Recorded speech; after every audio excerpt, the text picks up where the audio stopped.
Reconstruction failed, but it did dramatically change the South. Um, let's talk about one of my favorite words, scalawags and carpetbaggers.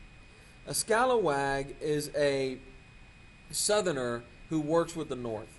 And these tend to be people who had been Whigs before the war, or maybe the people who lived in the hills or the sandier parts of the South who weren't dependent upon a slave economy.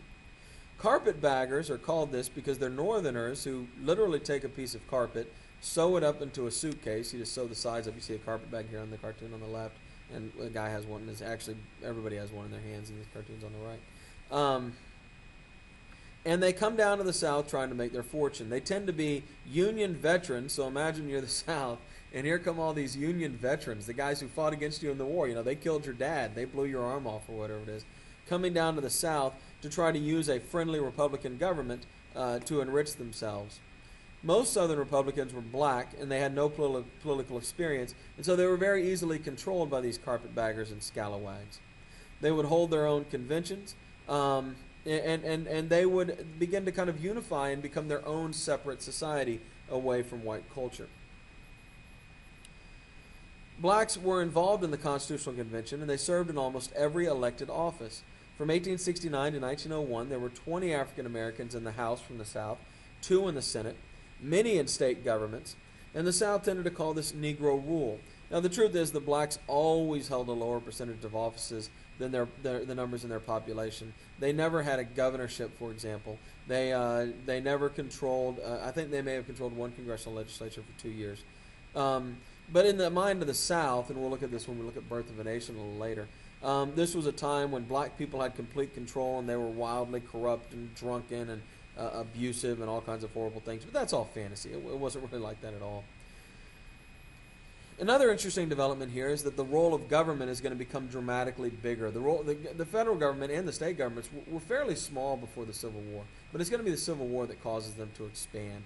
And that's going to be things like the Union Army taking care of day-to-day business to make sure the slaves, the freed slaves I should say, aren't being picked on. The North is going to institute a massive pension program, the largest government program in history at that time. To pay a pension to anybody who served in the Northern Army in the Civil War. In fact, in 2010, there were 2 women alive who were still getting this pension because when they were very young, they had married very old Union veterans from the Civil War. So this is actually the real beginning of large government. The biggest accomplishment of the Reconstruction government is public education.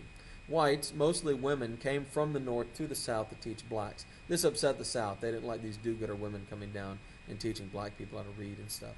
The South claims that education will give blacks, quote, false notions of equality.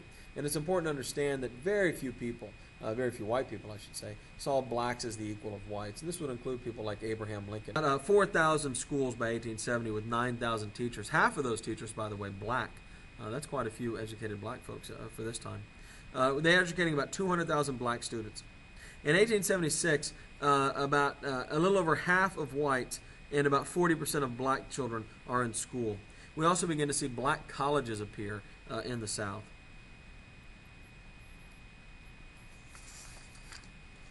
By June of 1865, 10,000 black families had been settled on their own land. When the white owners returned, here's the black colleges, by the way. The red ones there were founded during the Reconstruction era, so you see there's quite a few. By 1865, about 10,000 black families settled on their own land. When white owners returned, Johnson gave them their land back, and land distribution didn't really change. Before the war, about 80% of whites owned land. It was about 67% after the war. Some of this change was due to things like taxes. People couldn't afford to pay the taxes on the land. But a lot of it was people whites leaving the South and going to more fertile land in the West. Black land ownership goes from no blacks owning land before the war to about 20 to 25% of blacks owning land after the war. But most blacks worked for wages. But most became tenant farmers or sharecroppers. This is a new system where the whites owned the land, but the blacks worked on the land and then gave a percentage of, or a set amount, it could work either way, of what they produced to the white landowner. Now, this was better for whites and blacks. For black folks, they had more autonomy. Their house was their house. There wasn't an overseer coming around every day But of course, they did have the responsibility to produce enough to meet the contract. And so they had more freedom, I guess. And for whites, this was better because under the old system, whites had to constantly supervise the black labor, and whites had to make sure the black folks had shoes and clothes and medical care and were fed. And under this new system, they didn't have to worry about that. That responsibility was shifted to the African Americans. And of course, if your sharecropper got sick or couldn't fulfill his duties for whatever reason, you just threw him off the land and brought somebody else in. So ironically, the large white landowners were probably better off after slavery ended than they were during the time of slavery. If they would have known how good sharecropping and tenant farming would have been, they would have given up slavery a long time ago. Black African American per capita income from 1857 to 1869 goes up 46%, while white income drops 35%. The hours that the African Americans are working in a week is going to decrease. They're working less. Women and children work much less. The man in a sharecropper situation is much more willing to do the work. And of course, there's no overseer there forcing the women and children to work. Overall, blacks are probably working a third fewer hours under the sharecropping system than they had been before. Per capita income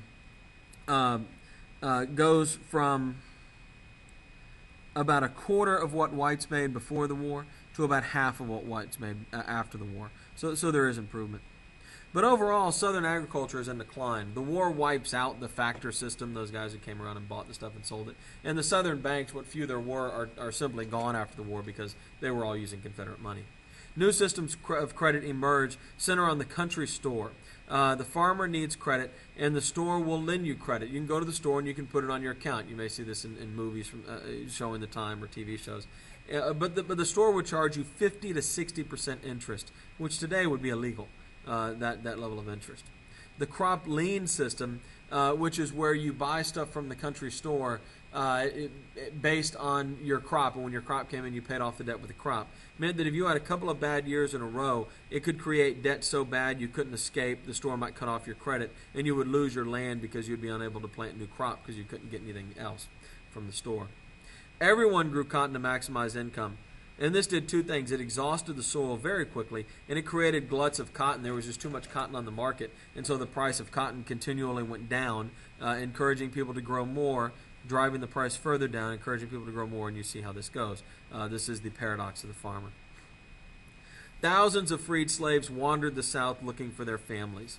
These families had been broken up. Mothers had lost and fathers had lost their children. People in love with each other had been split up, brothers and sisters, and they wandered all over the South looking for their family members. Most never found them. There was a rush to get legitimately married. People who had been married for decades in the slave culture were now going to churches and getting legally married. Women and children in the field represented slavery, so blacks adopted the white tradition of the man working and the women and children doing domestic work. Because everybody in the field reminded them of slavery. Poverty forced women to work as domestics, meaning maids, or take in laundry. And so the women did work, and they probably worked just as hard, if not harder, than the men. But they tended to not work in the fields. Over half of black women had some sort of employment that took place outside of the home. Map here shows the percentage of farms that were under the sharecropping system. You can see it's the Deep South, very similar to that Black Belt region we've talked so much about. And of course, the Old South up there in North Carolina and Virginia. Another problem that the South is going to face is going to be that Europe, Britain, France, and these countries, which had during the Civil War unable to get Southern cotton, had found other avenues, other outlets to get cotton, particularly India and Egypt. And here's a political cartoon dealing with that. You see the Americans fighting there, and then the British guy looking for cotton, uninterested in that, is going to head over to the Indian Cotton Depot.